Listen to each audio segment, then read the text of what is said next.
Terima kasih Tuhan, terima kasih buat semua kebaikan-Mu Tuhan. Aku mencintai-Mu Tuhan, aku mengasihi-Mu Tuhan. Terima kasih untuk semua kebaikan-Mu dalam hidup kami. Haleluya, thank you Jesus. Terima kasih Yesus.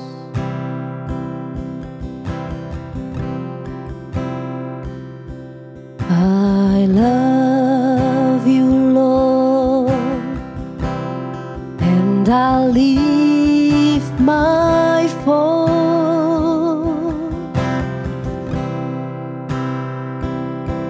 to worship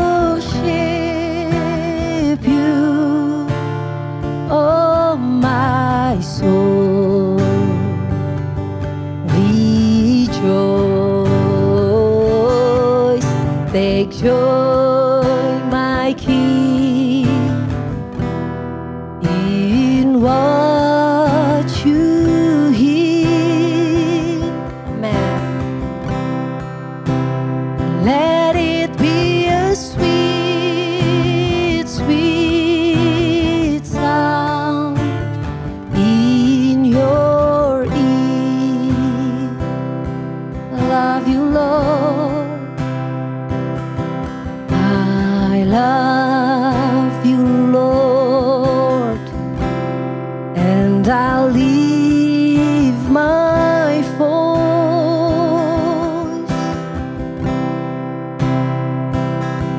to worship you, oh my soul, rejoice, take joy, my King,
exalt thee,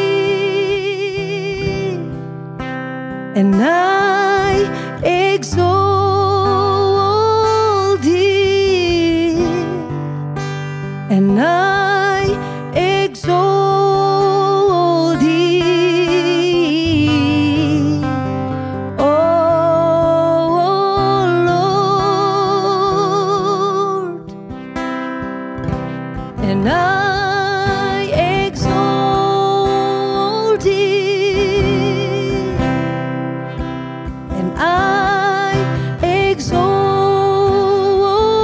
thee, and I exalt thee,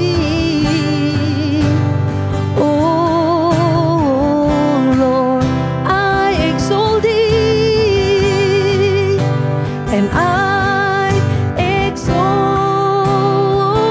thee, I exalt thee, I exalt thee, oh Lord,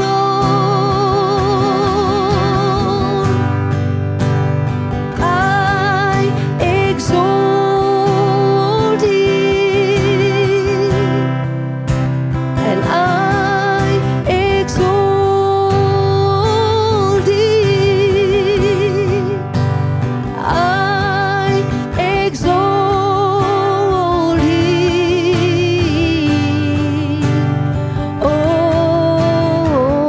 Lord. Ku sembah Kau Tuhan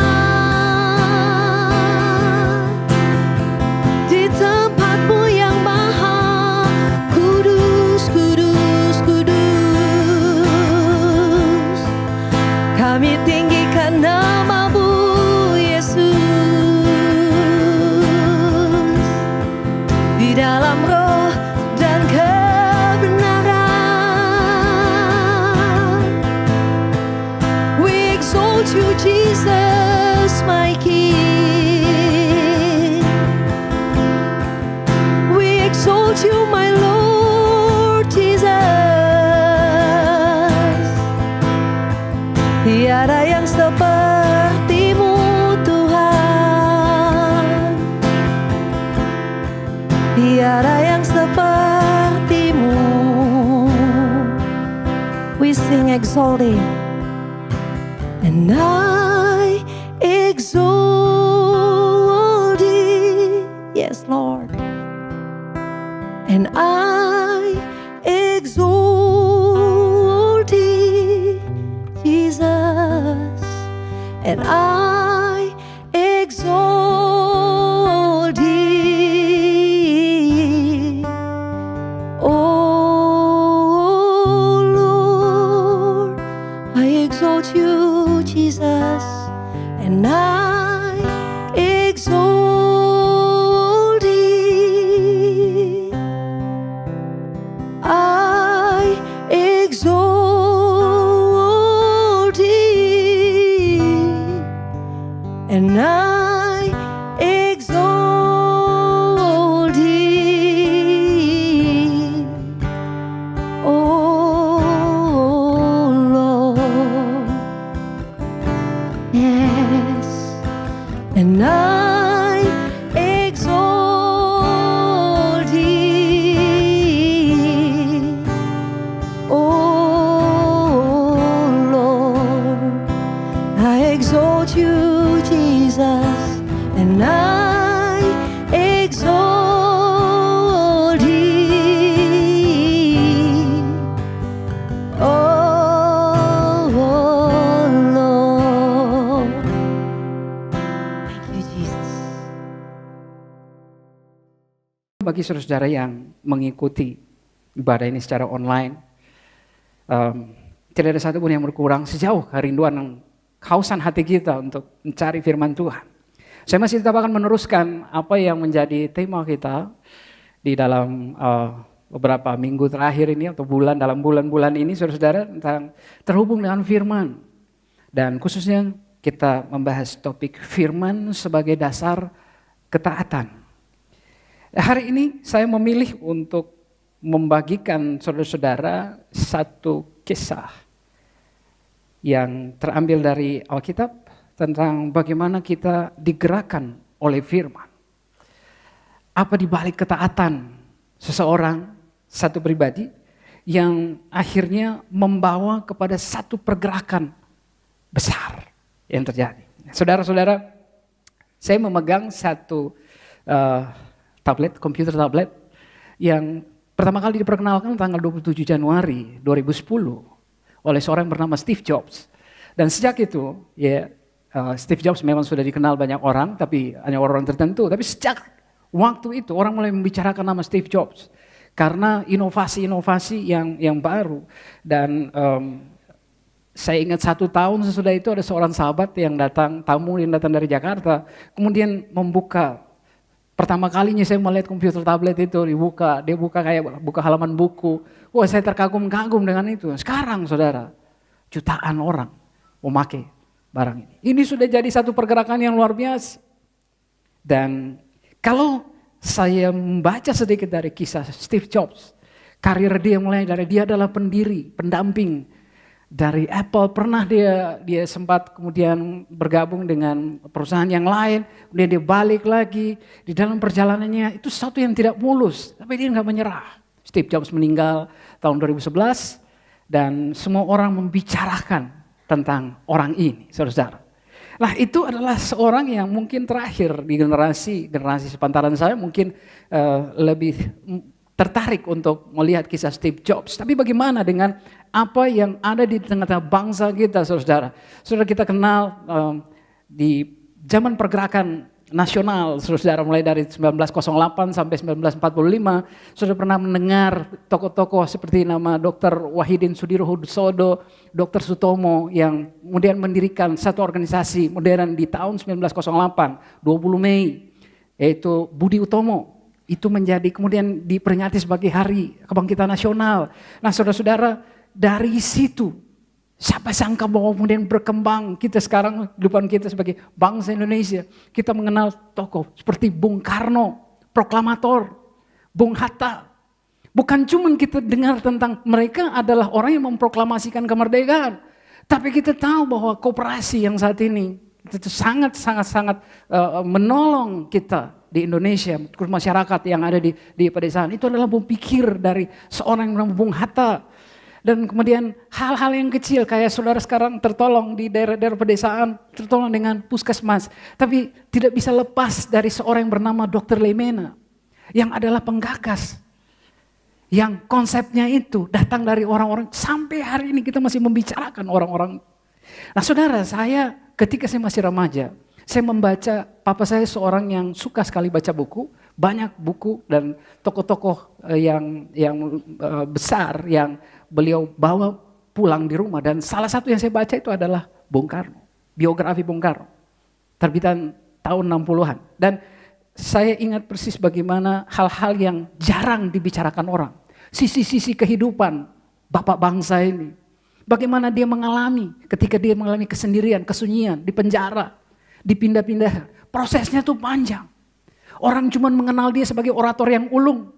Tapi harga yang dia bayar juga besar. Dan kita tahu kisah itu. Bagi saudara yang mengikuti, saudara tahu kisah itu. Mari saya kasih tahu saudara bagaimana dengan gereja. Apa yang saudara tahu tentang kisah dari seorang yang bernama Nuh? Apa yang saudara tahu tentang kisah dari Abraham? Selain dari cuma cerita bahwa dia keluar dari Ur Kasdim. Apa yang saudara tahu tentang Ishak, Yakub, Yusuf, Daud? Orang-orang ini adalah orang-orang yang membuat pergerakan besar. Dan sampai hari ini saudara-saudara, dari kecil, ya, muda sampai dengan yang tua, ya, yang kecil besar, semua orang yang pernah, kecuali saudara dulu nggak pernah masuk sekolah minggu, tapi saudara tahu, orang-orang itu juga yang membuat pergerakan besar. Jadi kita belajar bahwa ketika Tuhan memilih seseorang, saudara-saudara, orang itu juga mendapat kasih karunia. untuk melakukan apa yang menjadi rencana Tuhan, apa yang Tuhan kehendaki untuk terjadi di bumi ini.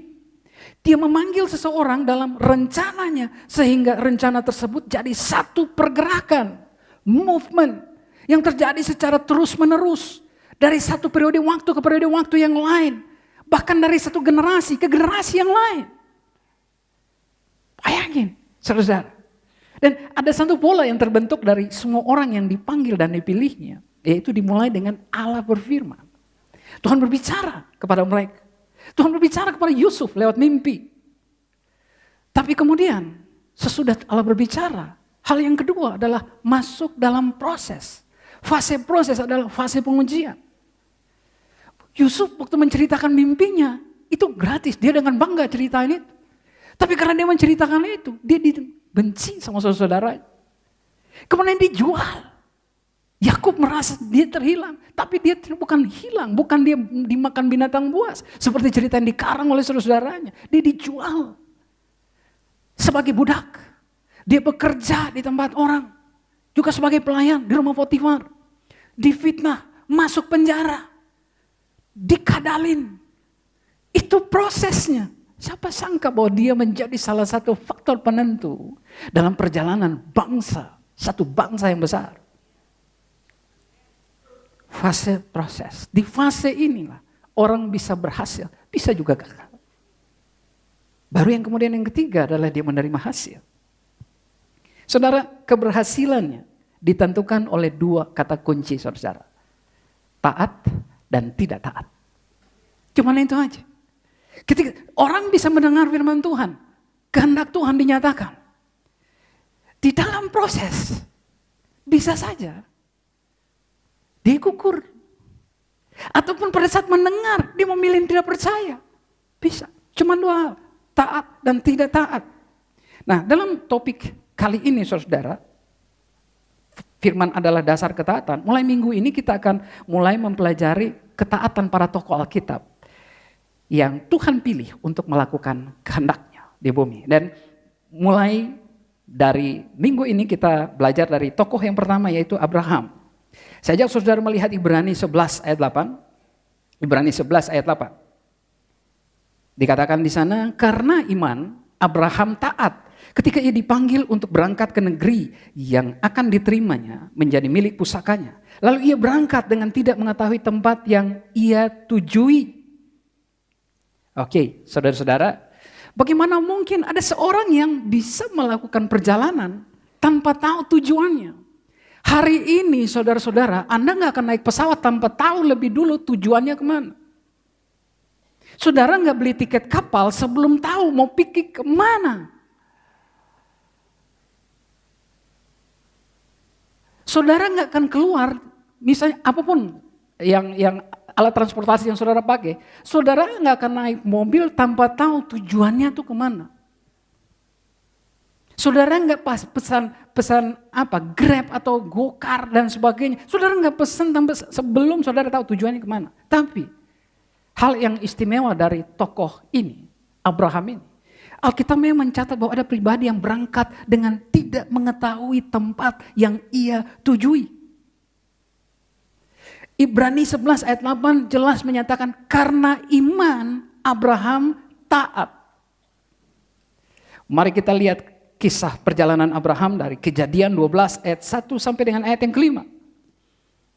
Kejadian 12 ayat 1 sampai dengan yang kelima, berfirmanlah Tuhan kepada Abram, pergilah dari negerimu dan dari sanak saudaramu dan dari rumah bapamu ini ke negeri yang akan kutunjukkan kepadamu. Aku akan membuat engkau menjadi bangsa yang besar dan memberkati engkau, serta membuat namamu masyhur, dan engkau akan menjadi berkat.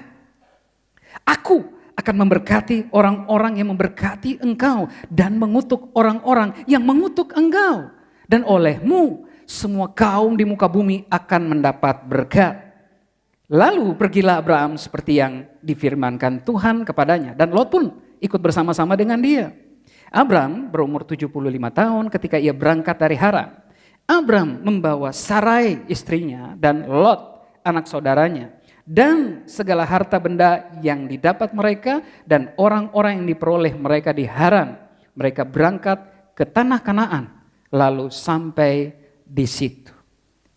Sederhana saudara-saudara, dimulai dengan lalu berfirmanlah Tuhan kepada Abraham. Abraham memulai dengan mendengar suara Tuhan. Abraham memulai journey-nya dengan mendengar firman Tuhan. Sekarang kita mengerti saudara-saudara, apa yang dikatakan Ibrani 11 ayat 8 tadi. Karena iman Abraham taat. Yaitu dia mendengar firman, dia mempercayainya, dia menyetujuinya, lalu dia melakukan. Bukankah itu taat saudara? Itu yang kita maksud dengan ketaatan. Nggak bisa ketiganya itu harus jadi satu kesatuan. Kita nggak cuma bisa dengar, percaya, dan karena percaya dia lakukan. Cuman itu karena iman Abraham taat. Nah, satu hal saudara, ini fakta. Allah dan firman itu adalah satu. Dan segala sesuatu dimulai dari firman. Kita lihat Yohanes pasal 1. Yohanes pasal 1 ayat 1 sampai dengan ayat yang keempat. Pada mulanya adalah firman. Firman itu bersama-sama dengan Allah. Dan firman itu adalah Allah. Ia pada mulanya bersama-sama dengan Allah. Segala sesuatu dijadikan oleh dia. Dan tanpa dia tidak ada suatu pun yang telah jadi dari segala yang telah dijadikan. Dalam dia ada hidup. Dan hidup itu ada terang manusia. Saudara, firman adalah sarana satu-satunya yang Allah pakai agar melalui firman manusia dapat melakukan apa yang menjadi tujuan dan rencana Allah di bumi.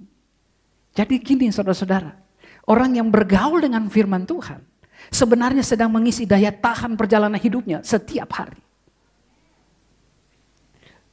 Saudara perlu menghargai apa yang saudara lakukan. Itu bukan cuma rutinitas agamawi yang kita lakukan hari-hari.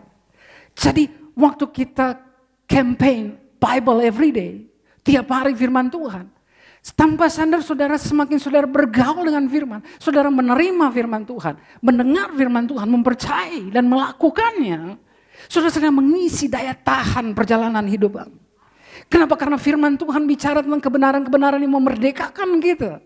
Firman Tuhan menunjukkan kepada kita hal-hal yang tidak mungkin dunia berikan kepada kita. Tiap hari mungkin saudara ditolak oleh sistem, saudara ditolak oleh manusia, saudara ditolak dalam manusia, dalam hal mungkin dalam pergaulan, dalam hal apa saja. Tapi saudara diterima lewat firman Tuhan. Saudara tahu bahwa saudara berharga di mata Tuhan dan Tuhan punya rencana dengan hidup kita. Hargailah apa yang saudara lakukan tiap hari.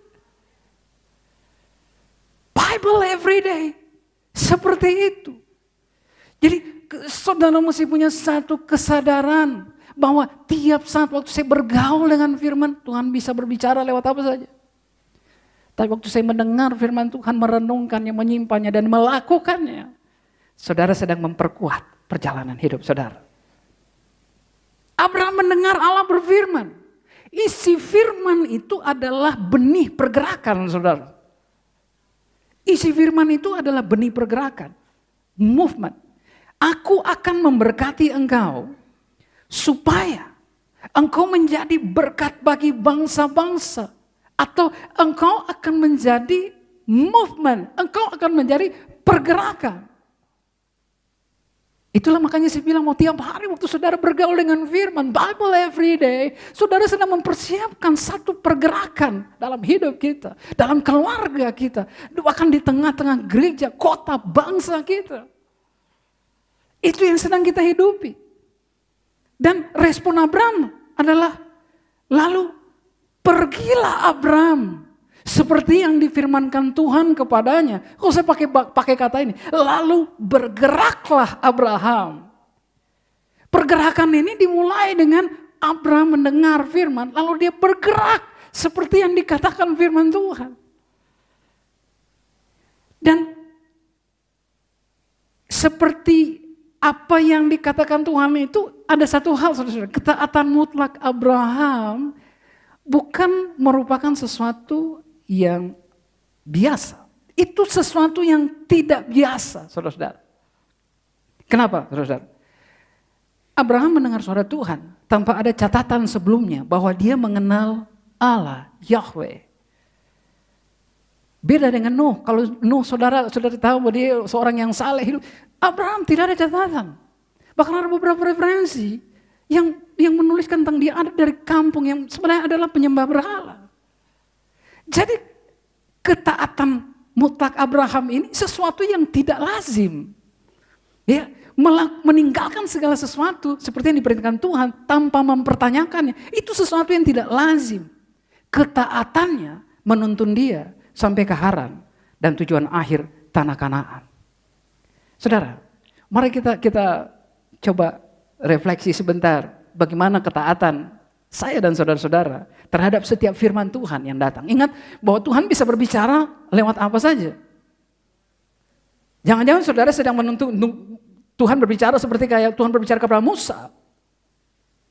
Dari belukar yang menyala.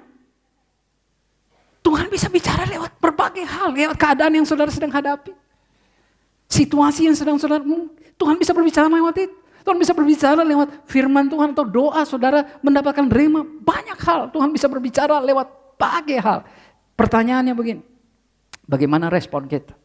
Ada orang yang gak mau taati firman Tuhan. Karena tidak percaya. Simpel, tidak percaya. Makanya ya, ngapain? Kalau tidak percaya, mungkin dia taat. Ada yang tidak peduli. Oh, itu. Bagus. Tapi dia gak peduli. Yang lain ada yang mengetahui perintah Tuhan dan benar-benar ingin mentaatinya. Tapi bergumul dengan kelemahan, pencobaan. Akhirnya kita gagal taat. Tapi ada juga yang tidak mentaati firman Tuhan karena merasa bahwa perintah Tuhan itu gak masuk akal. Kita mempertanyakan ini apa untungnya? Apa untungnya saya lakukan ini? Tuhan suruh saya lakukan ini, apa untungnya bagi saya? Banyak yang berhenti karena ini merugikan saya. Merugikan saya dalam berbagai sisi. Secara finansial mungkin, secara waktu, energi, macam-macam. Tapi kita berpikir, wah ini gak mungkin. Ini bukan pasti dari Tuhan. Tuhan gak mungkin bikin saya rugi. Bayangin saudara-saudara, Tuhan memanggil kita untuk taat walaupun kita tidak mengerti. Tapi di saat ini saudara-saudara, Tuhan masih memanggil kita untuk taat. Kita perlu belajar mendengar apa yang dapat Tuhan lakukan lebih daripada apa yang dapat kita lakukan. Saya mau cerita sedikit begini saudara. Seringkali saya pun sama waktu mau berdoa menghadapi hal-hal yang sulit di dalam hidup ini. Saya punya keluarga, 4 orang anak dan sampai hari ini ada dalam pelayanan. Banyak hal yang saya perlu bergantung sama Tuhan. Tapi doa saya begini, Tuhan saya mesti bikin apa? Bagaimana apa yang saya mesti lakukan? Nah sampai di satu titik yang kemudian saya mulai menyadari begini. Apa yang saya lakukan itu, apa yang mestinya saya lakukan gak penting. Yang penting saya tahu satu hal, apa yang Tuhan dapat lakukan. Karena ketika Tuhan berbicara, sama seperti Tuhan berbicara kepada Abraham. Tuhan berbicara bahwa ini yang dia akan lakukan. Yang manusia lakukan mungkin bisa berubah, tapi yang Tuhan lakukan itu pasti. Waktu Tuhan katakan bahwa dia tidak akan meninggalkan kita, Tuhan tidak akan meninggalkan saya, dia tidak akan meninggalkan kita. Kalau dikatakan bahwa rancangannya itu rancangan yang baik, pasti rancangannya itu baik. Tuhan tidak akan curang dengan kita. Jadi waktu kita mendengar firman Tuhan, fokuslah kepada apa yang bisa dia lakukan. Bukan apa yang dapat kita lakukan. Seringkali apa yang kita lakukan, kita ragu dengan itu. Tapi apakah saudara ragu dengan apa yang Tuhan lakukan? Hari ini saudara-saudara, Amsal 3 ayat 5 mengatakan begini. Percayalah kepada Tuhan dengan segenap hatimu. Dan janganlah bersandar kepada pengertianmu sendiri. Pengertian kita bahwa kita kepada kebimbangan kadang-kadang. Tetapi dengan bersandar kepada Tuhan, kita tahu bahwa Tuhan kasih sesuatu yang tetap.